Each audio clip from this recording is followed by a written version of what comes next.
The time is 10 a.m. and this is WKYT Midmorning. Lexington police are searching for the driver responsible in a deadly overnight hit and run. With each hour, Hurricane Matthew is getting stronger as it threatens the Caribbean. And four-legged students are learning their way around the UK campus.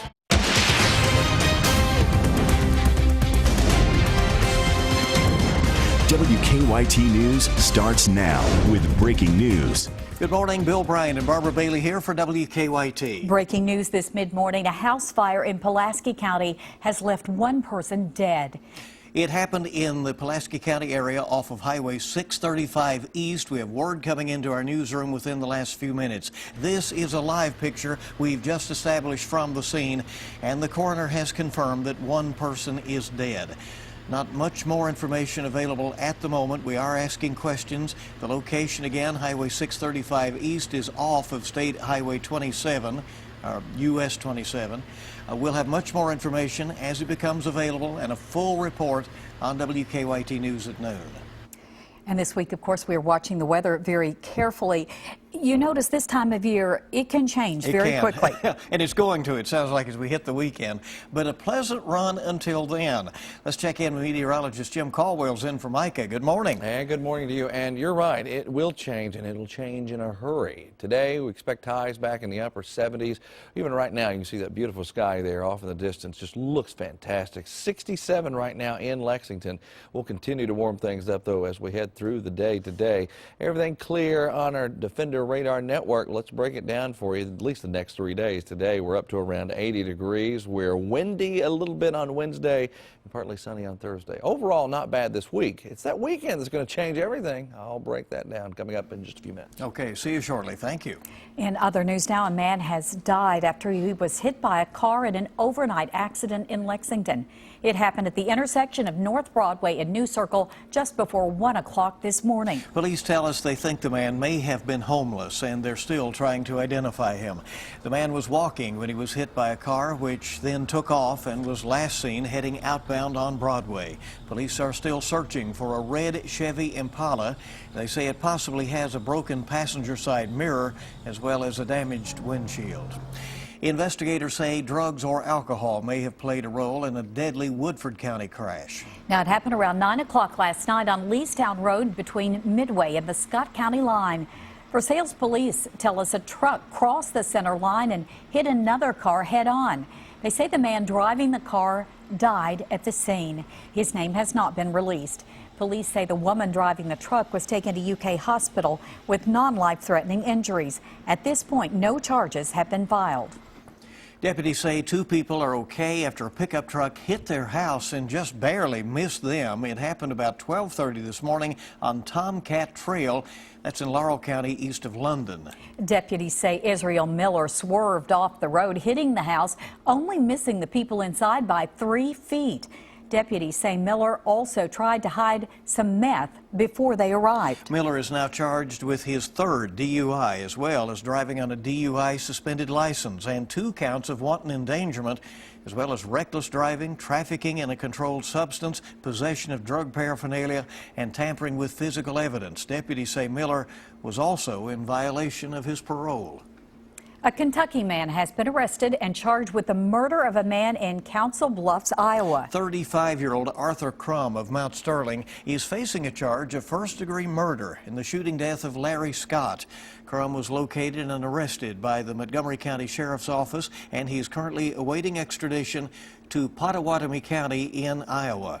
Authorities discovered Scott's body on August 30th near some train tracks in Council Bluffs.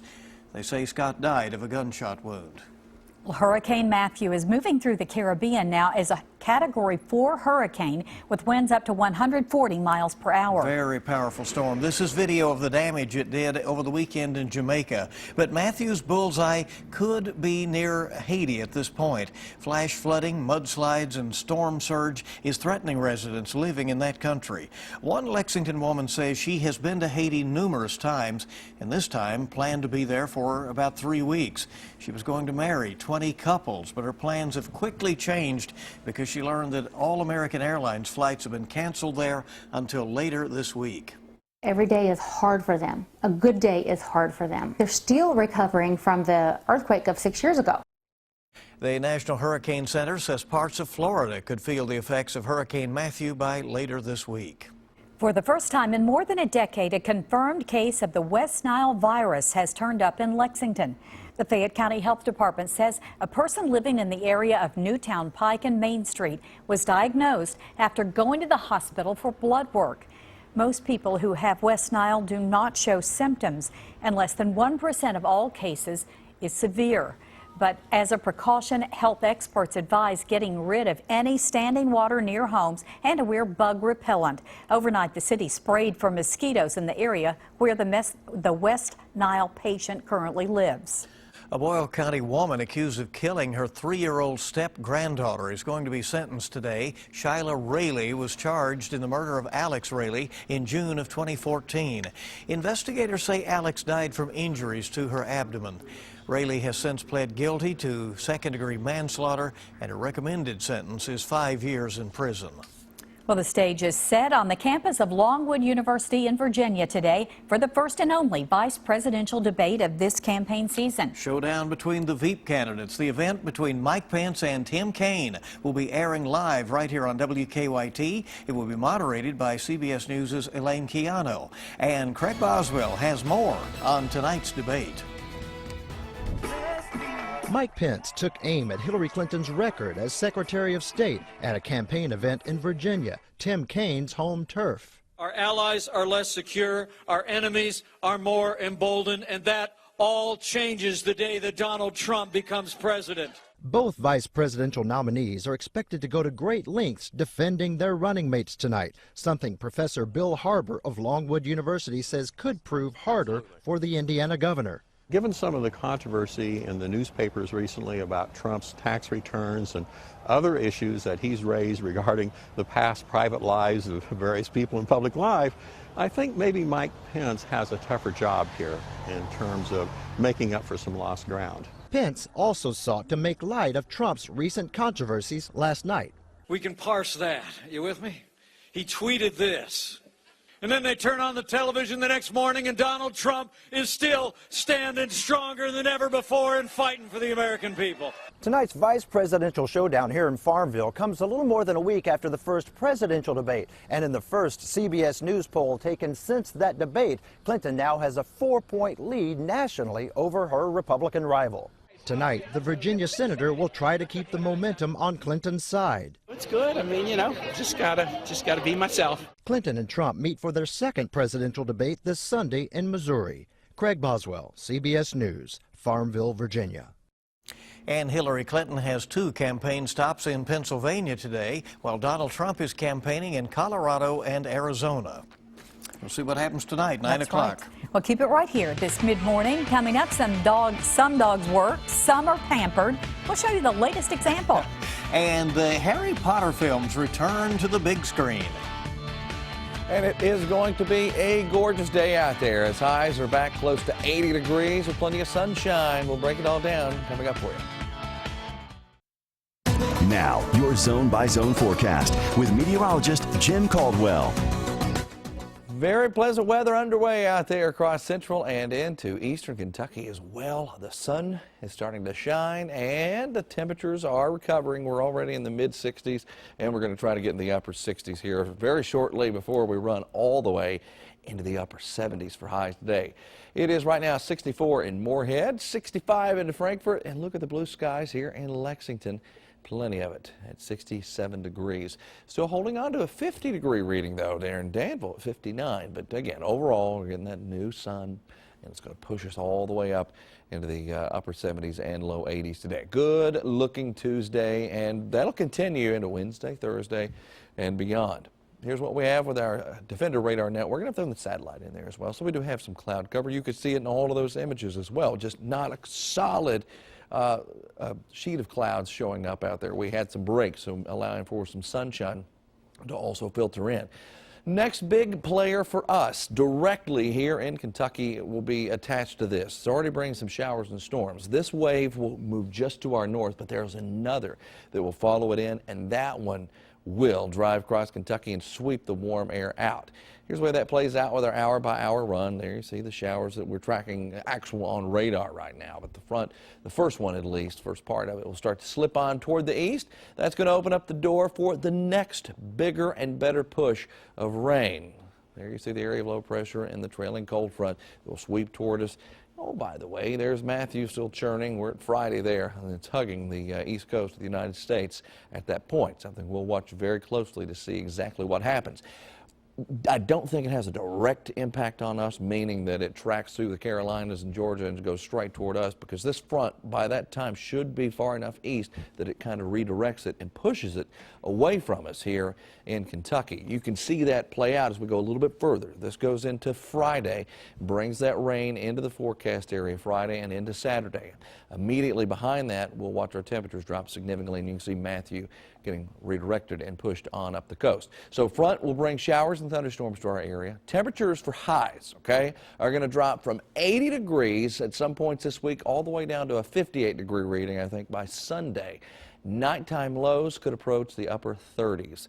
And to show you one of our model runs that is suggesting those 30s, look at this. Early on Sunday morning, this is what we call the GFS forecast model, and there you see 38, 37, a couple of 36-degree readings showing up into parts of southern and eastern Kentucky. So the real chill is about to battle back. Our 7-day forecast starts off nice, though. We've got plenty of the warm stuff, upper 70s, low 80s, until Keelan gets here. And then we go to the mid-70s with some rain, and then Saturday and Sunday as well, as you see there. But we could still have some changes. There's plenty of time for changes, right? Hope is alive. Yeah. We'll have plenty of changes, I have a feeling, as we go along here. They're out there. Well, dogs in Pennsylvania now have a restaurant to call their own. They do. Bane and Vader's opened up its doors over the weekend, and they can now grab a bite with a bark. It is a drive-through restaurant, positively perfect for pooches.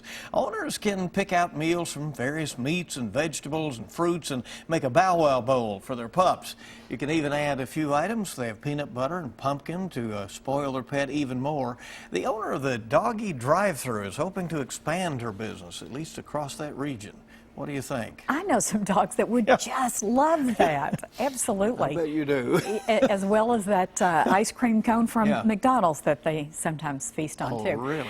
Now, the truth Just is a special treat. Let's get this in very quickly from our newsroom. The U.S. Senate debate that was to be sponsored by the League of Women Voters here in Kentucky has been canceled because Senator Rand Paul is declining the debate with the Lexington Mayor Jim Gray. Gray had accepted. Rand Paul declines to take part in a debate that was scheduled to be held in late October at the University of Kentucky, and there were some stations that were going to carry it statewide. So that now won't happen. Yeah, that's finally a done deal there. Well, Eddie Murphy is in the spotlight for a lifetime of work, and the stars of an unusual coming-of-age comedy hit the red carpet. And once again, movie theaters fall under the spell of Harry Potter. Suzanne Marquez now with your Eye on Entertainment. Harry Potter movies are heading back to theaters. Warner Brothers is screening all 8 Potter films in IMAX theaters for 1 week starting October 13th. The re-release of the series comes ahead of the November premiere of the prequel film Fantastic Beasts and Where to Find Them. The stars of the new film, The Late Bloomer, were out on the red carpet for the LA premiere of this unusual coming-of-age story. Johnny Simmons stars as a 30-year-old sex therapist who discovers he never went through puberty, then goes through all of it in a matter of weeks. Look, it's a nightmare at any age, to be going through, but obviously a sort of a joyous kind of awakening thing too. So yeah, I can't imagine being Johnny's guy and going through it as a 30-year-old. The Late Bloomer opens in theaters and on demand this Friday. And Eddie Murphy is being honored for a lifetime of work. Dick Clark Productions is giving the comedian and actor its Hollywood Career Achievement Award during the 20th Annual Hollywood Film Awards. Murphy, whose latest film is Mr. Church, will accept the award from The Late Late Show's James Corden on November 6th. That's your Eye on Entertainment. Suzanne Marquez, CBS News, Los Angeles. All right, coming right up, you see them all over the UK campus, 4-legged students. They're learning just like their 2-legged colleagues. Next on WKYT. Tonight's Mega Millions jackpot is $35 million, and tomorrow night's Powerball jackpot is $80 million.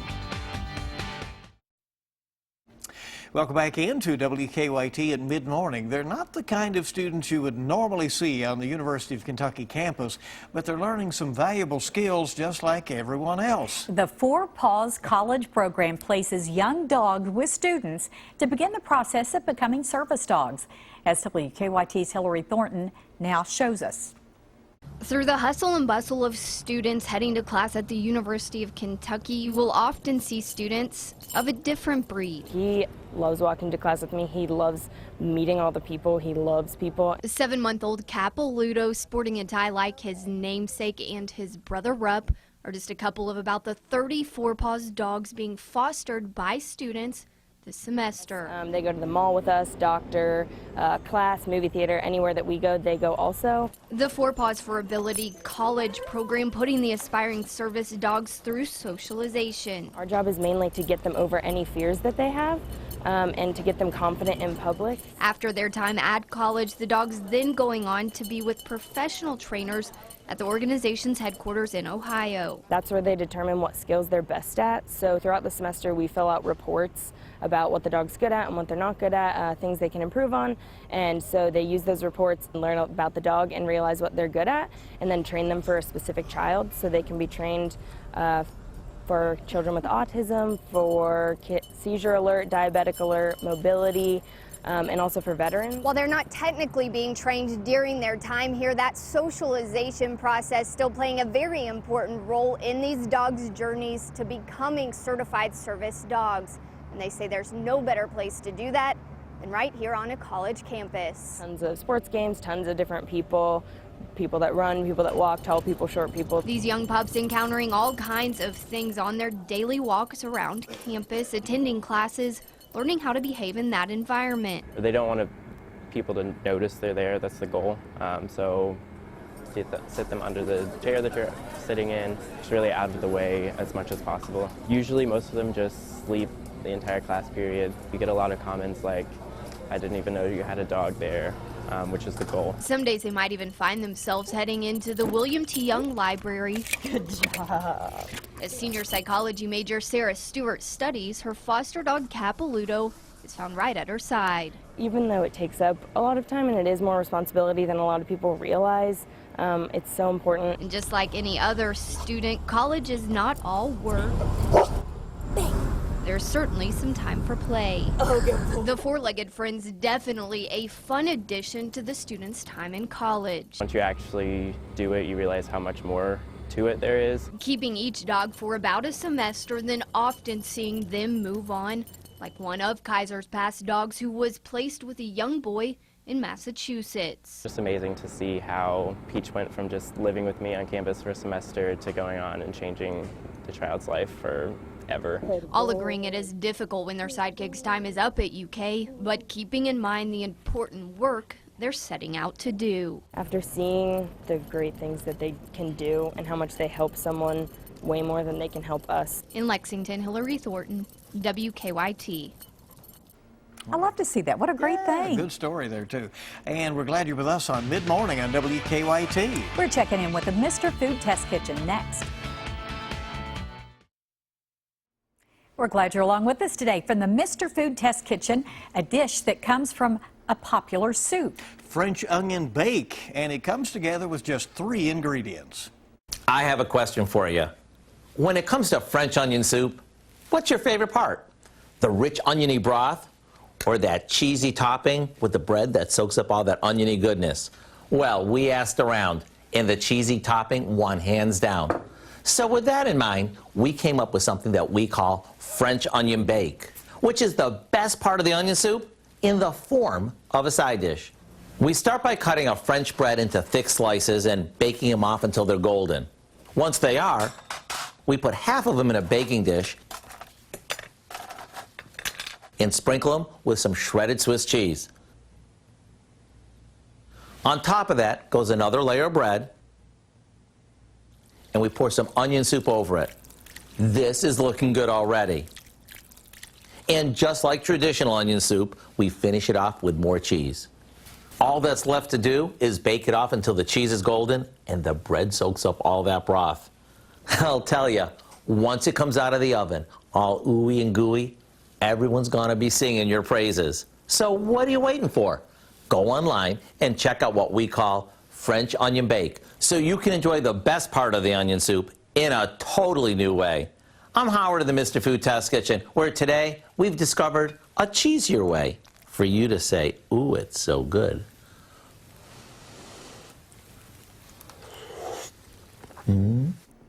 Messy, Look but pretty good. And this is also Taco Tuesday. We had that earlier on the morning news, you know, so it's National Taco Day. Is that going to give you some ideas for lunch, dinner? I'm already. I'm getting hungry here. As soon as I can get this show over with, I'm going. Oh, okay. As quickly, so let's wrap it up. Nice weather coming our way the next few days, guys. Today being one of them, we're around 80 degrees.